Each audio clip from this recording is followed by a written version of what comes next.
हिंदी तिथि चैत्र माह शुक्ल पक्ष द्वादशी। और आइए बात करते हैं आज के मुख्य समाचार और टुडे ब्रेकिंग न्यूज के अपडेट वीडियो में नजर डालते हैं देश भर की तमाम बड़ी खबरों पर। देखिए दोस्तों, महंगाई पर एक रिपोर्ट आ रही है कि अभी महंगाई के हालात पिछले 17 महीनों में सबसे ज्यादा पीक पर चल रहे हैं, यानी कि सबसे ज्यादा चल रहे हैं। पिछले महीने मार्च में ही रिटेल महंगाई दर 6.95% रही। खाने की चीजों से लेकर जूते और कपड़े तक महंगे हो रहे हैं। पेट्रोल डीजल के दाम में भी बेतहाशा बढ़ोतरी से महंगाई और ज्यादा बूस्टअप पर आई। पिछले 17 महीनों के सबसे ज्यादा शिखर पर चल रही है महंगाई। पेट्रोल डीजल, हरी सब्जियां वगैरह सब कुछ बहुत ज्यादा चल रही है। अभी गर्मी के सीजन में महंगी सब्जियों ने भी आम आदमी का पसीना छुड़ा रखा है। हालात ये चल रहे दोस्तों, एक सर्वे में ये बात सामने आई कि देश भर में 10 में से 9 परिवार महंगाई यानी कि चीजों के बढ़ते दाम से परेशान है। चलिए अगला अपडेट देखिए। 5G लाने की तैयारी तेज हो रही है। ट्राई ने 3300 से 3670 MHz और 700 MHz बैंड का प्राइस बेस घटाया। मई तक 5G स्पेक्ट्रम बेचना चाहती है सरकार और उम्मीद है दोस्तों की इस साल 2022 के अंत तक हमें 5G इंटरनेट देखने को मिलेगा भारत में। चलिए अगला अपडेट देखिए दोस्तों। देश के प्रधानमंत्री नरेंद्र मोदी पहले ऐसे आदमी होंगे जिन्हें लता मंगेशकर पुरस्कार से नवाजा जाएगा। 24 अप्रैल को मुंबई में समारोह होगा और वहां पर पीएम मोदी को पहले लता दीनानाथ मंगेशकर पुरस्कार से सम्मानित किया जाएगा। इस पुरस्कार को मशहूर गायिका लता मंगेशकर जी की याद में शुरू किया है, जिनका कुछ महीने पहले ही निधन हुआ है। 24 अप्रैल को लता मंगेशकर जी के पिता मास्टर दीनानाथ मंगेशकर की 80वीं पुण्यतिथि के मौके पर मुंबई में एक समारोह के दौरान देश के पीएम को यह पुरस्कार दिया जाएगा, है ना। और अगली बड़ी खबर देखिए दोस्तों। कोरोना के नए वेरिएंट XE को लेकर भारत में भी अलर्ट जारी किया गया है। केंद्रीय स्वास्थ्य मंत्री ने विशेषज्ञों यानी कि एक्सपर्ट्स के साथ इस वेरिएंट को लेकर एक अहम बैठक भी की और इस नए वेरिएंट XE पर सरकार ने टेंशन जताते हुए स्वास्थ्य मंत्री डॉक्टर मंडाविया की तरफ से कुछ निर्देश भी जारी किए हैं। कोरोना पर स्वास्थ्य मंत्री ने चेतावनी जारी करते हुए कहा कि सावधानी बरतें, महामारी अभी खत्म नहीं हुई है। नोएडा, गाजियाबाद में 3 दिन के लिए स्कूल भी बंद हो चुके हैं कई सारे, जहाँ पर अभी हाल में कोरोना के नए मामले बढ़े हुए देखे गए। देखिए दोस्तों, राजधानी दिल्ली में भी 27% तक कोरोना के केस बढ़े और चौथी लहर को लेकर चिंता भी बढ़ गई है। भारत में पिछले 24 घंटों में कोविड-19 के मामलों में 7.5% की कमी आई। 24 घंटों में 796 नए केस आए, जबकि 19 लोगों की मौत हुई। वही दोस्तों, अभी तो दुनिया से कोरोना का भी प्रकोप खत्म नहीं हुआ कि इसी बीच एक और खतरा सामने आ रहा है। देखिए आप, कोरोना के बाद खतरे की नई घंटी। वैज्ञानिकों ने समुद्र में ढूंढे 5,500 नए वायरस और ये वायरस भविष्य में नई बीमारियों की वजह भी बन सकते हैं। जी हाँ, अमेरिका की ओहायो स्टेट यूनिवर्सिटी के रिसर्चर्स का ये कहना है कि कोरोना की तरह ये वायरसेज भी RNA वायरस हैं। और चिंता की बात ये है कि खोजे गए वायरस भारत के अरब सागर और हिंद महासागर के उत्तर पश्चिमी इलाकों में मौजूद हैं। यानी समुद्र के गहराइयों में भी काफी दबे हुए वायरसेज मौजूद हैं, जो कभी भी सतह पर आ सकते हैं और सतह से मछुआरों के जरिए आम आदमी में, आम पब्लिक में भी स्प्रेड हो सकते हैं। इस स्टडी को हाल ही में जनरल साइंस में भी प्रकाशित किया गया है। इन वायरसेज को ढूंढने के लिए वैज्ञानिकों ने दुनिया के सभी समुद्रों के 121 इलाकों से पानी के 35,000 सैंपल भी लिए और जांच में पता चला कि 5,500 से भी ज्यादा नए वायरस दुनिया में देखे गए। इनकी संख्या काफी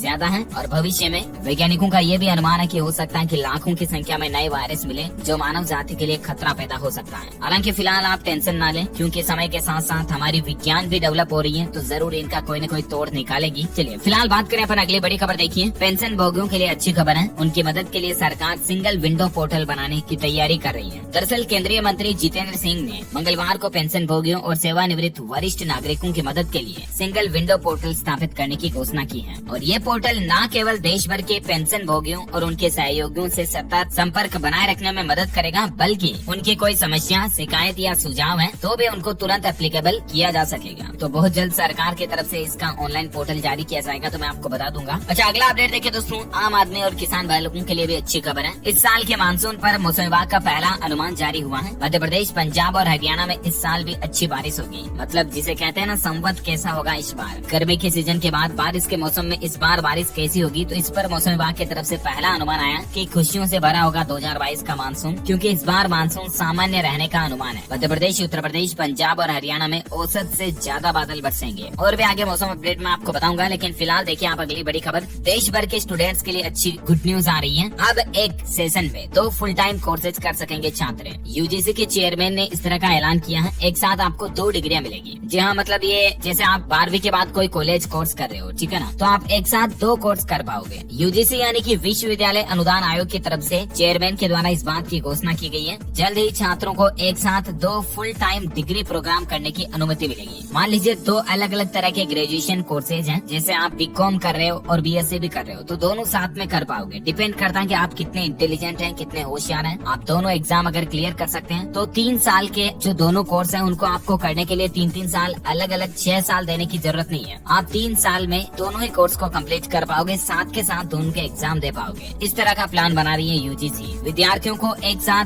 2 पूर्णकालिक डिग्री कार्यक्रम करने की अनुमति देगी और जल्द ही इसके दिशा निर्देश यानी कि नियम भी घोषित किए जाएंगे। क्या कुछ गाइडलाइंस आएगी मैं आपको बता दूंगा इसी चैनल ELS न्यूज के माध्यम से। ओके, फिलहाल बढ़ते हैं अगली खबर की तरफ। देखिए आप, मेरी फसल मेरा ब्यौरा पोर्टल पर नई सुविधा लॉन्च की गई है। किसान भाई लोग ऑनलाइन दर्ज करा सकेंगे फसल बीमा संबंधित शिकायत। अगर किसानों को उनकी फसल का बीमा नहीं मिला है या बीमा कंपनियां किसानों को मुआवजा नहीं दे रही है, तो अब सरकार किसानों का वकील बनेगी और किसानों के बीमा की प्रीमियम करते ही किसानों को फसल नुकसान का मुआवजा मिलेगा। इसके लिए प्रधानमंत्री फसल बीमा योजना में पंजीकरण कराने वाले किसानों को अब बीमा कंपनियों और बैंकों के चक्कर धक्के नहीं खाने पड़ेंगे। किसान का प्रीमियम करते ही उसे फसल का नुकसान का मुआवजा दिलाया जाएगा, चाहे बैंक या संबंधित एजेंसी बीमा कंपनी को राशि का भुगतान किया हो या नहीं। अब सरकार जिम्मेदार होगी इसके लिए। और फिर भी अगर आपको आपकी फसल का बीमा का पेमेंट नहीं मिलता है तो आप ऑनलाइन ही मेरी फसल मेरा ब्यौरा fasal.haryana.gov.in पोर्टल के जरिए कंप्लेन कर पाएंगे। फिलहाल ये सुविधा हरियाणा राज्य से शुरू की गई है, धीरे धीरे पूरे देश के किसान भाई लोगों के लिए शुरू हो जाएगी। अच्छा, वहीं देखिए दोस्तों, देश के प्रधानमंत्री नरेंद्र मोदी ने बड़ी बात कही है। दुनिया भर को खाना मुहैया कराने के लिए भारत तैयार है। WTO की अनुमति का इंतजार है। WTO यानी कि वर्ल्ड ट्रेड ऑर्गेनाइजेशन यानी विश्व व्यापार संगठन। दरअसल दोस्तों, कल ही देश के प्रधानमंत्री नरेंद्र मोदी और अमेरिका के राष्ट्रपति जो बाइडेन ने एक साथ बातचीत की और इस दौरान WTO की अनुमति मिलने पर दुनिया को भारत के खाद्य भंडार की आपूर्ति पेशकश करने की बात कही है। यानी कि भारत की तरफ से दुनिया भर में चावल, गेहूं वगैरह सब कुछ एक्सपोर्ट किया जाएगा, बस WTO की तरफ से परमिशन मिलते ही। तो पीएम मोदी ने इसी बात के लिए कहा कि दुनिया भर को खाना खिलाने के लिए हमारा भारत तैयार है। अच्छा, अगला अपडेट देखिए, झारखंड राज्य के युवाओं के लिए खुशखबरी आ रही है। प्रशिक्षण एवं रोजगार देने के लिए सरकार ने हेल्पलाइन नंबर जारी किए हैं। 10 दिनों में 279 युवाओं को रोजगार भी मिलेगा। झारखंड के मुख्यमंत्री हेमंत सोरेन द्वारा शुरू की गई कल्याण गुरुकुल योजना से अब तक 15,000 से ज्यादा स्टूडेंट्स युवक युवतियों को रोजगार मिल चुका है और इसी महीने 1 अप्रैल 2022 से 11 अप्रैल के बीच 279 युवाओं को प्रशिक्षण के उपरांत रोजगार भी उपलब्ध कराया गया और सरकार ने इसके लिए हेल्पलाइन नंबर जारी कर दिया। नंबर क्या है ये भी आप स्क्रीन पर देख सकते हैं, 6204800180। इस पर कॉल कर सकते हैं झारखंड के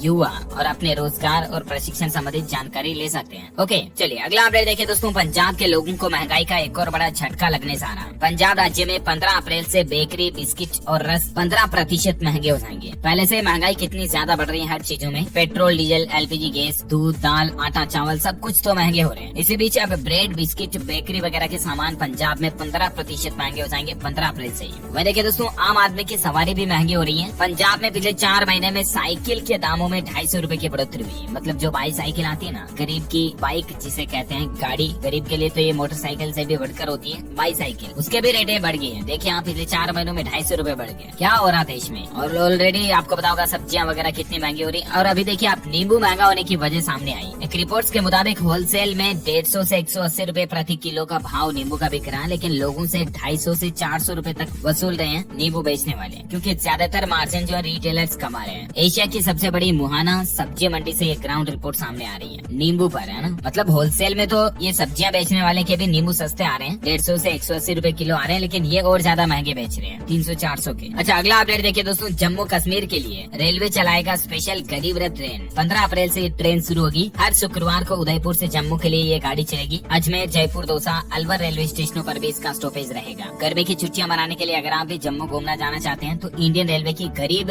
रथ स्पेशल ट्रेन के जरिए घूम सकते हैं। ये ट्रेन 1 जुलाई तक चलाई जाएगी, जो सप्ताह में 1 दिन चलेगी, हर शुक्रवार को, है ना। अच्छा, वही देखिए, छत्तीसगढ़ राज्य में अब मास्क न पहनने पर भी आपको नहीं देना पड़ेगा फाइन, यानी कि जुर्माना नहीं लगेगा। छत्तीसगढ़ के मुख्यमंत्री